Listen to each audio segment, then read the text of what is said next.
Good morning. So today I think I'm gonna go try to hike up onto the Kinder Plateau, Clint Kinderstyle Plateau. I'm not sure I'm gonna go all the way up the mountain because it's very far, but we'll see how far I make it.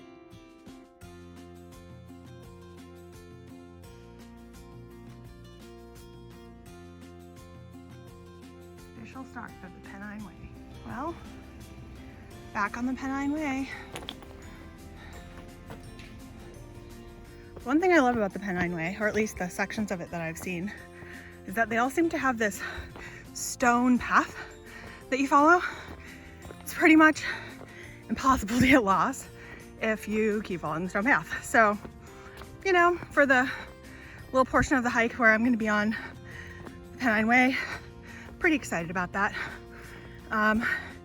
It's the loop back where I'm hoping there won't be a ton of off-roading, but there might be.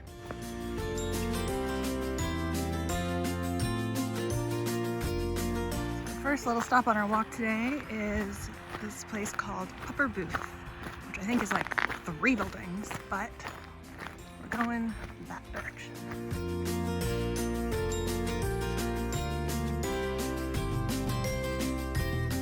Officially at the high peak part of the Peak District.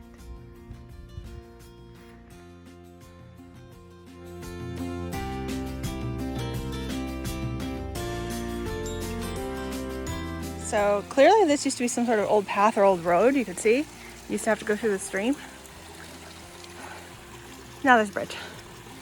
It's still very pretty here. And that right there on the other side, the infamous Jacob's Ladder. So you essentially go from there up that mountain very abruptly, so it's very steep. It's not really looking forward to that much. So I've just got this last little bit steep uphill, then I'm on the plateau, which basically means it's like gentle rolling, which is fine. I came from all the way down there in that valley, and not even that valley, but one's like further that direction behind. My watch says I'm at like almost 6 miles, I think. So we'll see how far I go. But it's so pretty up here. I made it to the top. So I have some options now. This is the Kinder Plateau, so you can see it just kind of gentle rolls, but like definitely you're up. So that's Low Kinder, or Kinder Low, which is almost the tallest point, I think. If I can go this way and just kind of go along the ridge. And then there's a cut in if I want to like climb to the very top of Kinder Scout, which I don't think is much taller than Kinder Low. And then I can kind of loop back down into the valley, or I can commit to the whole big long loop that I have a map for. I don't know if I can do that.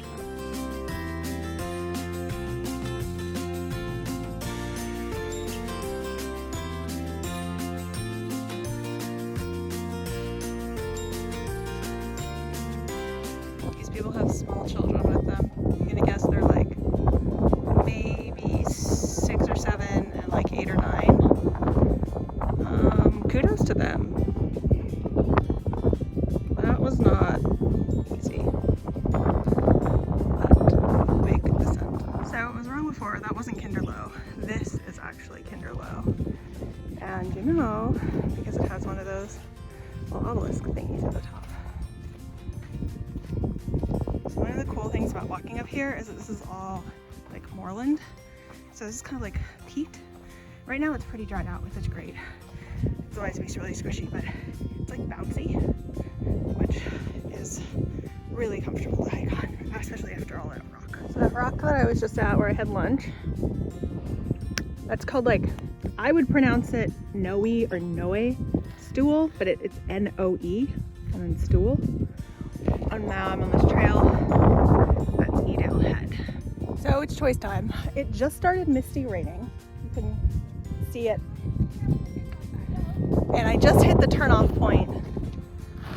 Actually go to the top of Kinder Scout. It's only like 0.3 miles, but both ways it's a little over half a mile.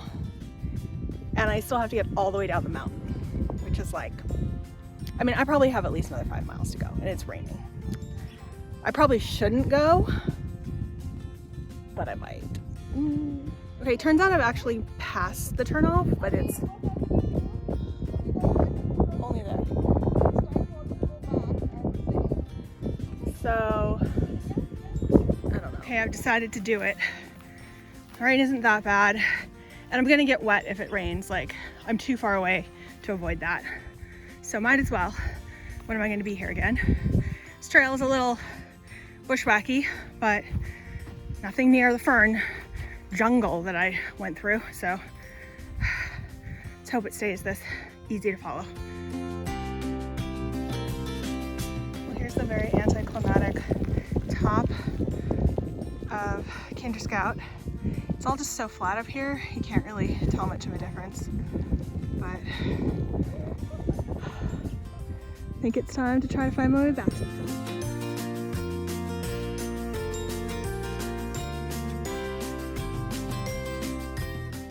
Another world. These big boulders. That one looks like it's winking. And the peat.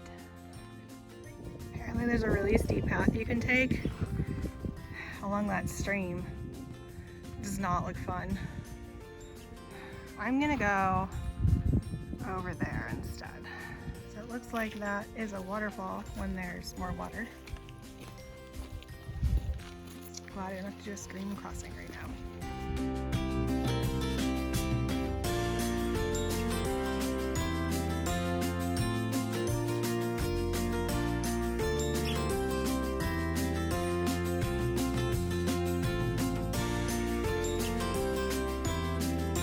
Well, I made it back to Edale. I just popped into that little general store there and got local made jam, so local and fresh that they haven't even put a label on it yet.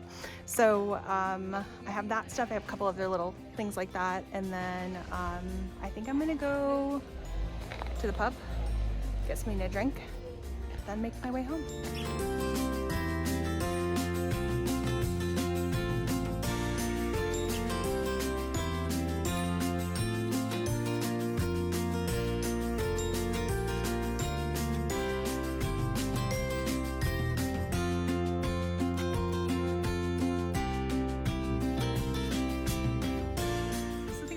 Farm. Funny story, I was going to stay here back in 2019 when I was planning my original trip. They used to have a hostel, stay in this little bunkhouse situation, and it's, I don't know, maybe a 7-minute walk to town, which was really nice, but they've closed the like kind of hostel bunkhouse portion of their business. And when I was looking most recently back in like February, March, they're only doing like complete rentals of the farm, which was, you know, a little bit more than I needed. So I stayed a little further down. By little, I mean a lot. So here's the thing. I don't dislike where I'm staying. The YHA is like very reliable. You know what you're getting. It's nothing fancy, but like I like staying at them because I tend to meet people. I met this woman last night when we were making dinner, and we've been chatting for the last day. So it's been nice. It's nice for me as a solo traveler to meet people in hostel type accommodations, even if I have a private room. However, it's 1.7 miles away from the town / the train station. And by town, I mean like there's 2 pubs, a coffee shop, and a teeny tiny little general store. Like it's barely even a town. It's a small village. So where I'm staying, 1.7 miles from there, you're very isolated, and it's a job to get anywhere else. So would I come back to this area? Yes. Would I stay where I'm staying? Probably not. Well, that's what that buzzing was. Lovely.